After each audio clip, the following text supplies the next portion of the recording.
چلے اب ان طریقوں کے اوپر ہم براہ راست آ جاتے ہیں جو عذاب قبر سے نجات دلانے والے. طریقہ نمبر 1. پہلا طریقہ اس سلسلے میں یہ ہے، وہ طریقہ لطفی، یعنی پروردگار عالم کا لطف کرم ہے جو ہم دعا کے ذریعے حاصل بھی کر سکتے ہیں، کہ اگر کوئی شخص شب جمعہ یا روز جمعہ انتقال کر جائے اس پر سے بھی عذاب قبر اٹھا لیا جاتا ہے، بلکہ جو پہلے بھی انتقال کر چکے ہوں ان مومنین پر سے بھی شب جمعہ اور روز جمعہ عذاب قبر کو اٹھا لیا جاتا ہے. یہ تو پہلی چیز ہے، یہ تو لطف پروردگار کے مطابق ہے. پروردگار نے خود روز جمعہ، یہ شب جمعہ کی جو فضیلت قرار دی ہے اس کے لحاظ سے اس نے رحم لوگوں کے اوپر کیا ہے، تو شب جمعہ اور روز جمعہ خود بخود ہی مردوں پر سے عذاب اٹھا لیا جاتا ہے. دوسری چیز جو بہت زیادہ کام آنے والی، خاص طور پہ عذاب قبر سے نجات دلانے والی، کہ پیغمبر اسلام چھٹے امام یہ بات ارشاد فرماتے ہیں، امام جعفر صادق علیہ الصلوۃ والسلام،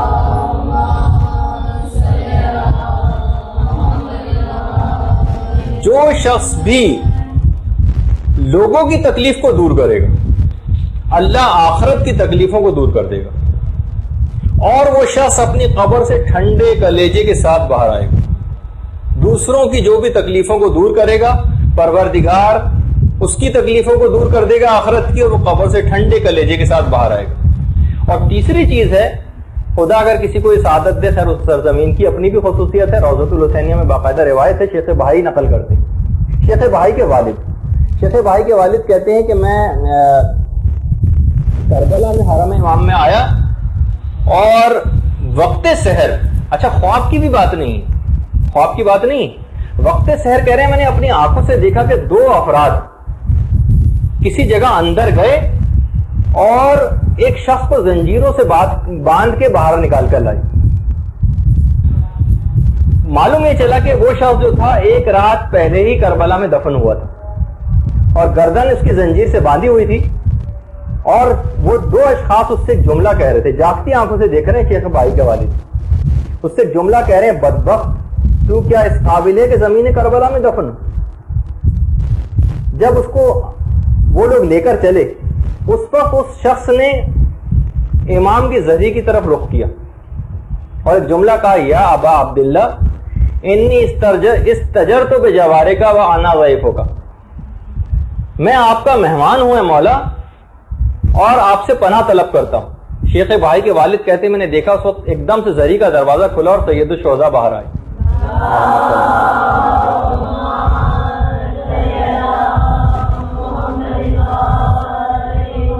اور کہنے لگے، اس نے ان 2 آدمیوں سے کہنے لگے اس نے مجھ سے پناہ طلب کی، اس کو چھوڑ دو. اس وقت انہوں نے فوراً اسی گردن سے زنجیریں کھولی اور وہ چلے گئے. تو بہرحال خود زمین کربلا کے اندر مدفون ہو جانا، یہ خود زمین کربلا کی ایسی خصوصیت ہے کہ وہاں پر کوئی عذاب نہیں ہوتا جو بھی صاحبان ایمان وہاں پر دفن ہو جائیں. زمین کربلا واقعی ایک ایسی زمین ہے جس کا نام سنتے ہی شہید دستغیث فرماتے ہیں کہ محبان امام کے دل جس کا نام سن کر غمزدہ ہو جاتے ہیں، اور نام حسین سن کر فوراً ان کے دل کربلا منتقل ہو جاتے ہیں جہاں ان کا محبوب تشریف فرما. اچھا، پھر اس کے بعد یہ 3 چیزیں ہوں. چوتھی چیز کے اندر ہم چند سوروں کا تذکرہ کریں گے. یہ آپ کوشش کر کے اگر روزانہ اپنے نظام الاوقات کے اندر ان کو شامل کر لیں، اور کوئی مشکل بھی نہیں، صرف 5-7 منٹ کی بات ہے، ان کو اگر شامل کر لیں روزانہ کی تلاوت میں، تو اس کے اندر جو بہت ہی مشہور ہے اور واقعی اس قابل ہے کہ اس کو شہرت دی جائے، وہ ہے سورہ ملک کی روزانہ تلاوت کرنا. علماء باقاعدہ اس بات کی تاکید فرماتے ہیں کہ اس سورے کو خود پڑھے، اپنے بیوی بچوں کو اس بات کی تاکید کرے انسان کی وہ اس سورے کو پڑھیں، بلکہ اپنے گھر والوں اور پڑوسیوں کو بھی اس سورے کو سکھائیں کہ وہ اس کو یاد کریں اور روزانہ اس کی تلاوت کیا کریں. اس سورے کو کہا جاتا ہے کہ یہ جھگڑا کرنے والا سورہ ہے، یہ باقاعدہ عذاب کے فرشتوں سے جھگڑا کرے گا اور اس کو عذاب نہیں ہونے دے گا. یہی جھگڑا ان بچوں کے لیے جو نابالغت کے زمانے میں انتقال کر جاتے ہیں، کہ ساقط شدہ جو بچے ہوتے ہیں، ان کے متعلق بھی یہ ہے کہ قیامت کے دن یہ جنت کے دروازے پر کھڑے ہو جائیں گے اور کہیں گے کہ پروردگار، جھگڑا کریں گے پروردگار سے کہ ہم جب تک جنت میں داخل نہ ہوں گے جب تک اپنے والدین کو نہ لیں گے. تو وہاں بھی یہی جھگڑا کرنے کا تذکرہ آیا. اچھا، اس سورہ کو جو سورہ ملک ہے اس کو مانعہ کہا جاتا ہے. یہ حتیٰ کہ پروردگار عالم سے جھگڑا کرے گا. عذاب کے جب فرشتے آئیں گے اس مردے کو عذاب دینے کے لیے, تو یہ فرشتہ پروردگار سے کہے گا اے میرے رب, اس شخص نے مجھے تیری کتاب سے منتخب کر کے پڑھا تھا, مجھے سیکھا تھا اور پڑھا تھا, اگر تو اس شخص پر پھر بھی عذاب کرنا چاہتا ہے تو تجھ پر لازم ہے کہ مجھے اپنی کتاب سے مٹا دے. یہ جملہ ہے اس سورہ ملک کا, مجھے اپنی کتاب سے مٹا دے. پروردگار اس وقت کہے گا کہ سورہ تم تو ہم سے جھگڑا کرنے لگے. وہ سورہ کہے گا ہاں پروردگار مجھے اس کا حق ہے. اب آپ دیکھیے تو یعنی اس سورہ کے اندر اسی وقت جیسے ہی وہ یہ کہے گا کہ مجھے حق ہے, پروردگار اس سورہ کی شفاعت اس مومن کے حق میں فوراً قبول کر لے گا اور فرشتے بغیر عذاب کیے فوراً وہاں سے چلے جائیں گے.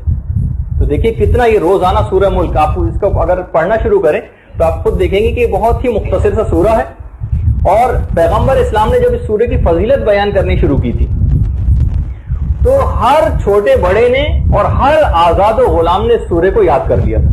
پیغمبر اسلام نے سورہ کا نام بھی رکھا تھا منجیہ, نجات دینے والا سورہ.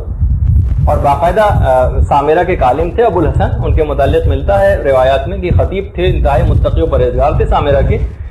ایک سامرہ میں قبر انہوں نے لوگوں کو دکھائی تھی, کہا تھا کہ ہم ایک طویل عرصے تک اس قبر سے سورہ ملک کی تلاوت کی آوازیں سنتے تھے. یعنی وہ شخص کے جو سورہ ملک کو اس دنیا کے اندر پڑھتا رہے گا تو وہ سورہ قبر میں اس کی حفاظت کے لیے آ جائے گا. تو ایک تو سورہ ہو گیا سورہ ملک, اس کی روزانہ معمول بنانا چاہیے تاکہ عذاب قبر کا مسئلہ ہی بالکل ختم ہو جائے. دوسری چیز ایک اور ہے جو روایات کے اندر بیان ہوئی ہے, وہ ہے بیماری کے دوران سورہ توحید کی تلاوت کرنے کا مسئلہ. بیماری, اگر کوئی شخص بیمار ہو جائے اور بیماری کے دوران سورہ قل هو اللہ احد پڑھتا رہے تو اس سورہ کو بیماری میں پڑھنے والے کو عذاب قبر سے مکمل طور پر محفوظ کر دیا جاتا ہے. بلکہ پیغمبر اسلام ایک اور بات بیان فرماتے ہیں کہ قیامت میں ملائکہ اس کو اپنے دونوں ہاتھوں پر اٹھائیں گے, اپنے ہاتھوں پر اٹھائیں گے اور پل صراط کو پار کروائیں گے. یعنی خود بھی اس کو چلنے کی ضرورت نہیں ہوگی پل صراط پر, اس کو اٹھائیں گے, پل صراط سے پار کرا کر اور جنت کے دروازے پر لے جا کر اس کو چھوڑ دیں گے. نور الصدور فی شرح القبور کی روایت. اچھا یہ ہو گئے سورہ. اچھا ایک سورہ بھی میں آگے چل کے اور بیان کروں گا, لیکن اس سے پہلے ایک اور چیز, خاص طور پر اس کی بھی بڑی تاکید آئی ہے روزانہ 100 مرتبہ استغفار پڑھنے کی. روزانہ 100 مرتبہ جو شخص بھی استغفار پڑھے گا, استغفر اللہ ربی واتوب الیہ صدق نیت سے اور اس کی تسبیح, عذاب قبر اس پہ سے مکمل طور پر برطرف ہو جائے گا. منازل الاخرہ میں شیخ عباس قمی نے بھی اس روایت کو لکھا ہے. اسی طریقے سے ایک اور بھی عمل ہے جو عذاب قبر سے نجات دلانے والا ہے, وہ ہے بیماروں کی عیادت اور خدمت کرنے کا. بیماروں کی عیادت اور بیماروں کی خدمت کرنا. وحشت قبر اور عذاب قبر سے اس شخص کو مکمل طور پر پناہ دے دی جائے گی. اور ابھی جس کا ایک اور طریقہ اس میں تو ابھی آپ نے سن ہی لیا, وہ ہے مولائے کائنات کی محبت.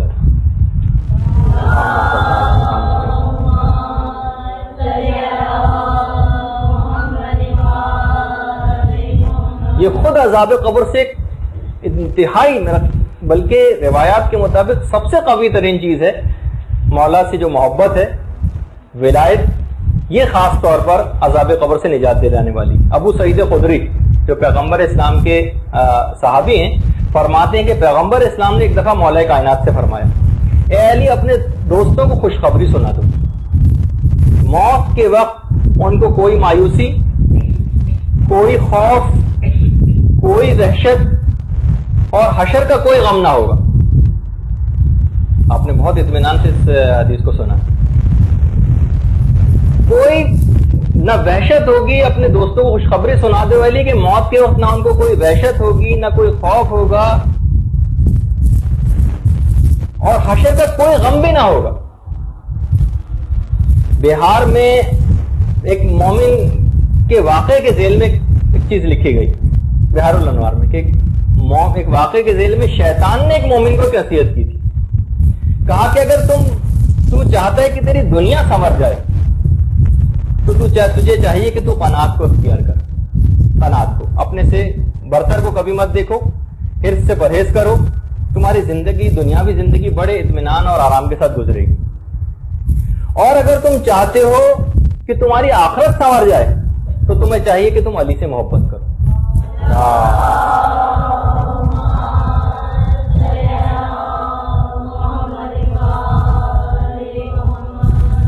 تو بہرحال خود ایک بہت مستقل چیز ہے محبت اہل بیت. اس پہ جتنا بھی ہم شکر کریں کم ہے کہ یہ تو ہم کو لطفاً پروردگار کی طرف سے خود ہی حاصل ہو گئی. اس میں تو ہمیں کچھ کرنا بھی نہیں پڑا, کوئی محنت بھی ہمیں نہیں کرنی پڑی, اور یہ اتنی بڑی ہمیں ایک سعادت مل گئی. اب اس کی حفاظت کرنا اور اپنی اس نسبت کو ضائع نہ ہونے دینا بھی ہمارا کمال ہوگا. اچھا اب آ جائیے اگلا طریقہ. یہ قبر کے عذاب سے بچانے کا ایک بہت ہی بہترین نسخہ ہے, اور وہ ہے مومنین کی حاجت روائی کرنا. مومنین کی حاجت روائی. محدث نعمت اللہ جزائری اور علامہ مجلسی دونوں بالکل ہم اثر تھے اور تقریباً دوستوں کی طرح رہا کرتے تھے. اچھا, علامہ مجلسی کا ایک ظاہری طور پر ایک بڑی ٹھاٹ باٹ کی زندگی علامہ مجلسی گزارا کرتے تھے کہ اکثر لوگوں کو بڑا اشتباہ ان کے متعلق ہوا تھا. اچھا, اس زمانے میں ذرا زہد خشک اس طرح کی بہت سے لوگوں کی طبیعت صوفیہ کا دور بھی تھا, تو زاہدان خشک ذرا کافی زیادہ پائے جاتے تھے. بہرحال علامہ مجلسی ایک ظاہری طور پر تھوڑے سے ٹھاٹ باٹ کے ساتھ رہا کرتے تھے. محدث نعمت اللہ جزائری کے ساتھ ان کی اکثر بات چیت ہوتی تھی. محدث جزائری انتہائی سادہ ترین زندگی گزارتے تھے, بہت ہی لو پروفائل میں اور بہت ہی تقریباً ایک بہت غربت والی زندگی. فرماتے ہیں کہ دونوں میں آپس میں بات چیت ہونے لگی کہ جو کوئی بھی ہم میں سے پہلے اس دنیا سے جائے گا وہ دوسرے کو خواب نہیں آ کر بتائے گا کہ کون سا لائف اسٹائل زیادہ بہتر اور مناسب ہے. اتفاق ایسا ہوا, اتفاق تو نہیں, خیر پروردگار کی جو مصلحت. علامہ مجلسی کا انتقال پہلے ہو گیا. محدث نعمت اللہ جزائری نے ان کو اپنے خواب میں دیکھا. دونوں میں پہلے ہو چکا تھا وعدہ کہ جو بھی پہلے مر جائے گا وہ اپنی حالت بتائے گا. دیکھا کہ علامہ مجلسی نے ایک بہترین لباس فاخرہ پہنا ہوا ہے. انہوں نے محدث جزائری نے فوراً جا کر ان کا ہاتھ پکڑ لیا علامہ مجلسی کا. اچھا, ایک میں بات اور بتا دوں کہ اگر کوئی شخص یہ چاہتا ہے, یہ بہت مشہور ہے, ویسے تو روایات وغیرہ میں تو نہیں لیکن ایک مشہور ہے بات, کہ اگر کوئی شخص یہ چاہے کہ مردہ سے کوئی خواب میں نظر سے کوئی بات پوچھنا چاہے تو اگر وہ اس خوابی میں مردے کا ہاتھ پکڑ لے تو جب تک وہ ہاتھ چھوڑے گا نہیں جب تک وہ مردہ نہیں جائے گا. خیر, تو انہوں نے بہرحال جا کر سیدھے محدث جزائری نے وہ ہاتھ پکڑ لیا اور کہا کہ آپ کو میں وعدہ یاد دلانا چاہتا ہوں کہ آپ مجھے بتائیے کہ آپ کے ساتھ کیا ہوا. علامہ مجلسی فرماتے ہیں کہ میری بیماری جب بہت شدت اختیار کر گئی تو اچانک میں نے دیکھا کہ ایک شخص میرے پاس آ کر بیٹھا ہے اور میرے جسم میں جس جس جگہ پہ درد تھا وہ وہاں پر ہاتھ رکھتا چلا گیا اور میرا وہ درد غائب ہوتا چلا گیا. یہاں تک کہ میں نے اچانک سے دیکھا کہ میرا جسم سامنے پڑا ہوا ہے اور میں سامنے کھڑا ہوا ہوں. اس وقت میں نے اپنے اہل خانہ کے گریے کی آواز سنی اور میں لوگوں کو چیخ چیخ کے بتا رہا تھا کہ میں سامنے موجود ہوں, تم لوگ کیوں رو رہے ہو, لیکن کوئی میری بات سن ہی نہ رہا تھا. بہرحال مجھے غسل دیا گیا, کفن دیا گیا. جب مجھے دفن کے لیے لے گئے تو میرے جسم کو قبر کے اندر لٹایا. میں نہیں چاہتا تھا کہ اس قبر کے اندر جاؤں, لیکن پھر اچانک سے خود بخود میرا دل راغب ہوا اور میں قبر کے اندر چلا گیا اپنے جسم کے ساتھ ہی. جب قبر بند کی گئی تو پروردگار کی طرف سے آواز ہے, یہ مجلسی کیا لائے ہو. اچھا, فرماتے ہیں علامہ مجلسی اعمال کا معاملہ تو میرا کمزور ہی رہا, فقط ایک نیکی جو میں نے اس دنیا میں کی تھی وہ میرے بہت کام آئی. اچھا, اس کے یہ معنی نہیں کہ علامہ مجلسی کی جو ساری خدمات کی سب بیکار ہو گئی, لیکن بہت ساری چیزوں کو بہت ہائی لائٹ کر کے بھی بعض اوقات بتایا جاتا ہے تاکہ لوگوں کو عمل کے لیے رغبت ہو کہ انہیں کیا کرنا چاہیے. کہا کہ ایک نیکی میرے بڑے کام آئی. وہ نیکی یہ تھی کہ ایک دفعہ میں ایک بازار سے گزر رہا تھا, ایک مومن کو لوگ پکڑ کر مار رہے تھے. میں نے جا کے پوچھا تو معلوم یہ چلا کہ یہ شخص ان لوگوں کا مقروض ہے, یہ لوگ اس سے پیسوں کا تقاضا کر رہے ہیں لیکن اس کے پاس پیسے نہیں, کہاں سے دے پیسے. تو میرے پاس میں کیونکہ مالدار تھا تو میں نے اپنا مال دے کر اس شخص کو اس پہ سے قرضہ اتروایا اور اس مقروض کو چھڑوایا. میری یہ نیکی قبول ہو گئی. اے جزائری, اگر اس دنیا میں میرے پاس مال دنیا نہ ہوتا تو میں آخر اس کو خرچ کر کے کس طرح سے نجات کو حاصل کرتا. محدث جزائری فوراً بیدار ہوئے اور سمجھ گئے کہ علامہ مجلسی نے یہ مال دنیا خود اپنے عیش و آرام کے لیے جمع نہیں کیا تھا، بلکہ مومنین کی حوائج کو پورا کرنے کے لیے جمع کیا تھا، اور یہی ان کے لیے سرمایہ نجات ثابت ہوا۔ روضۃ الجنات کے اندر پورے باقاعدہ یہ پورا واقعہ لکھا گیا ہے محدث جزائری کا اور علامہ مجلسی کا۔ تو مومن کی حاجت روائی کرنا، کبھی بھی جیسے میں نے پچھلی دفعہ کہا تھا شہید دستے غیب کہ کبھی بھی اس کو ریفر نہ کریں کسی اور کی طرف، کوشش کریں کہ آپ خود آگے بڑھ کر اس مدد کو کر لیں، ایسا نہ ہو کہ آپ ادھر ادھر ٹالنے کے لحاظ سے اس کو کسی اور طرف بھیج دیں۔ برحمتك يا أرحم الراحمين وصلى الله على محمد وآله الطاهرين۔